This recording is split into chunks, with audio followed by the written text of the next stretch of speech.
5-91-91-16-16. ცხოვრება გაძევების მოლოდინში დაუკანონებელი საცხოვრებელი ფართი და 80-ლარიანი შემოსავალი თვეში სოციალურად დაუცველი მოქალაქის პრობლემები დღეს საბურთალოს რაიონში ქრისტიან-დემოკრატიული მოძრაობის მაჟორიტარი დეპუტატობის კანდიდატი დაინტერესდა. ნოდარ სარჯოლაძე ვაშლი ჯვარში სოციალურად დაუცველ ოჯახს ესტუმრა. ჭიხვაძეების სამსულიან ოჯახში 2 არასრულწლოვანია. ოჯახს დავალენების გამო გათიშული აქვს ელექტროენერგია, არ გააჩნია ელემენტარული საცხოვრებელი პირობები. ოჯახის შემოსავალი მხოლოდ სოციალური დახმარებაა, რომელიც თვეში 80 ლარს არ აღემატება. მაია ჭიხვაძე საცხოვრებელი ფართის დაკანონებას ითხოვს. ეს არის სრულად არაადამიანური პირობები ცხოვრებს, როგორც ხედავთ. მე მწამს, რომ ჩვენს შეძლება იმისა არსებობს, რომ ამდაგვარ ყოფაში მყოფ ადამიანებს ყოფა შეუმსუბუქოთ.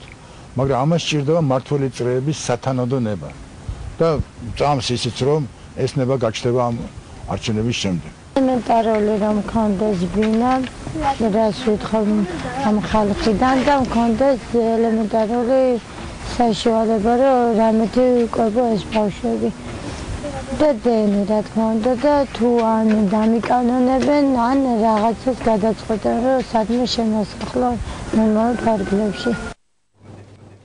ახალი მემარჯვენეები ხელისუფლებაში და ქართლის მოსახლეობის დახმარებას თხოვენ წელს გორის რაიონში ვაშლის ჭარბი